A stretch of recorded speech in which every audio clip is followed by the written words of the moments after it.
I personally came out of the homosexual lifestyle. And we're just saying that if you want to change, there is a way to do it. I spent a lot of time thinking, how did I believe that? In Jesus' name.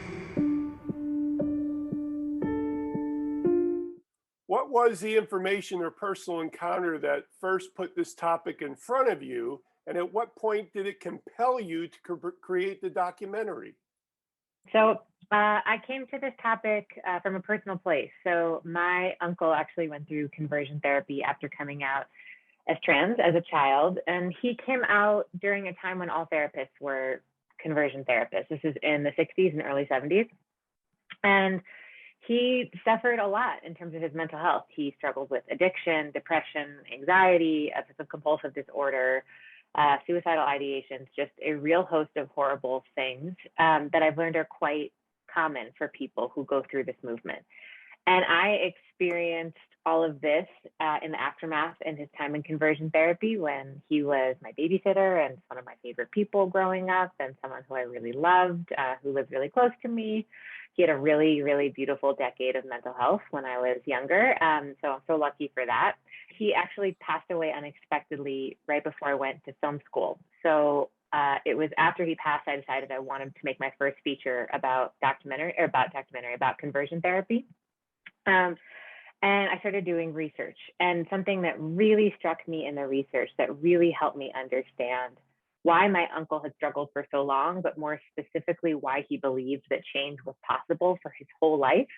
He never fully accepted himself. He was celibate his entire life. He was incredibly lonely. I finally came to understand that it was because of this particular part of the conversion therapy movement a lot of people don't know about, which is that the majority of people that run conversion therapy organizations are actually LGBTQ people themselves.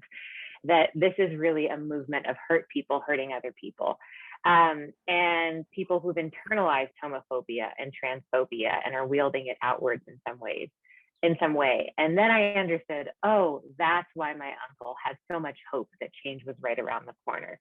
And that's why he was so devastated and blamed himself when that change, of course, never came.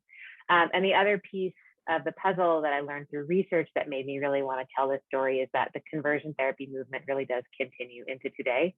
We know that nearly 700,000 people have gone through this in the US alone. We know it continues on every major continent. This is not a niche issue. This is not an issue of the past. It really is a present tense issue. So we wanted to also cover that in our film, Stay Away. What is the difference in your observation between being in the closet and being a gay person in a conversion program?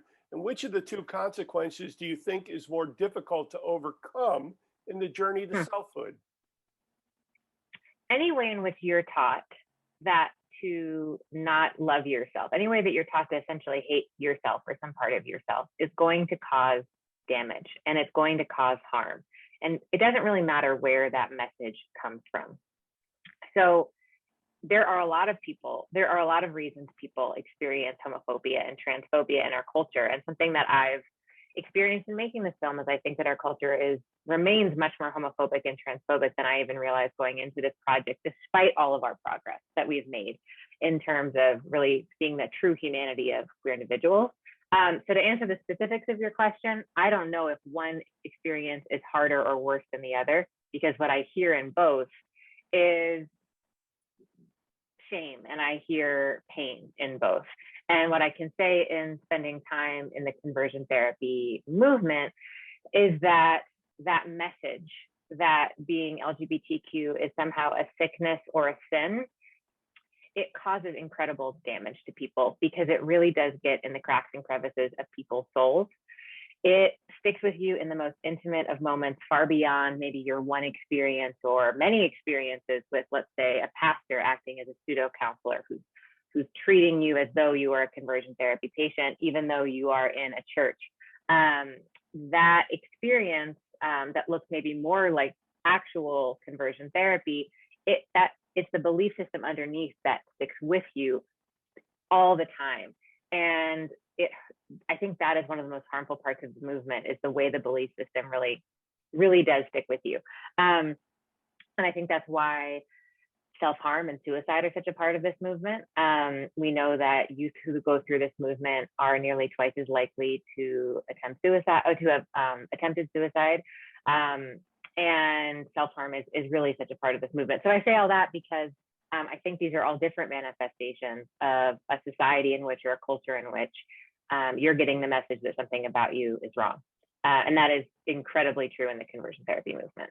As we evolve as human beings, we come up against truths in sexual and gender orientation. Why do you think there are people who deny those truths so profoundly that they actually try to pass laws denying other humans their rights? Pray Away and the ex-LGBTQ movement more generally really is, again, an example of internalized homophobia and transphobia wielded outward. And in our film, we talk about the ways in which people's personal stories of having claimed to change are used in support of legislation that takes away the rights of all LGBTQ folks. In our film, that happens through the story of Prop 8's passage in California. We're also talking a lot right now on our team about helping make that connection in our current society between ex-trans or detransitioner stories being used to support anti-trans legislation that we're seeing be passed at an alarming rate in this country. So there's, that's one piece of the puzzle I do think our film covers that sometimes doesn't get talked about. Now, who's passing around those stories? Who's passing around those stories are often, in our country, conservative right political groups who use the stories of people who claim to have changed to support policies that take away the rights of LGBTQ folks. In order for them, I think, to make them feel better about bigoted beliefs that they have. And there's a line in our film that kind of essentially says, this straight politician couldn't say, hey, straight people are better than gay people. But if people who claim to be formally gay say it, all of a sudden it sounds okay. So there's levels of manipulation in this world. I'm not trying to absolve the people who are leaders in this movement of the fact that their actions do cause harm and that they have political consequences, per your question. But I also see the ways in which their stories are used for larger political work to take away the rights and dignity of LGBTQ folks. And I think that's one of the darkest parts of this movement. Conversion therapy in your film is tied to religion, but it's also applied as a business toward vulnerable gay people and their guardians. How much, again, in your observation, do you believe that the conversion industry knew about their lack of success, but still kept on going to keep the grift going? I can say a few things. A lot of people ask me in the making of this film, are people doing it for the money? And what I found over and over again is that most leaders enter this movement with good intentions. They really believe that change is possible. They really believe that some part of them has changed, and they really believe that they are helping people. And I actually think that is part of what clouds people's ability to observe or willingness to observe the pain that their actions are causing. And it's not just that conversion therapy and the LGBTQ movement doesn't work, it's that it causes pain and devastation that we're really trying to get at in our film. It's so far beyond it not working in terms of the reason this needs to end. That being said, there are a small number of licensed therapists who continue to believe disproven and outdated psychological reasons that someone is LGBTQ, and those people's practices benefit from the religious side of this world, essentially sending them new clients. And someone in our film describes this as, an icky, disgusting, really reputable business arrangement.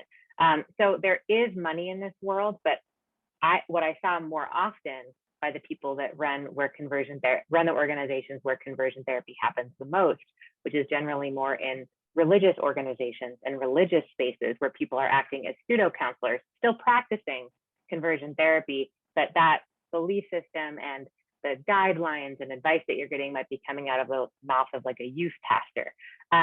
But I often found those people they're maybe making a salary that's paying their bills, but they're not making tremendous amounts of money on this. I think what keeps people clouded and in denial is more their good intentions, actually, their belief that they're doing the right thing, the belief that they're doing God's work. And it's when that denial crumbles, which you see for some people in our film, that people have a lot to reckon with, and people often, thankfully, leave. And we hope that more people leave the movement. This is Patrick McDonald for HollywoodChicago.com. Copyright 2021.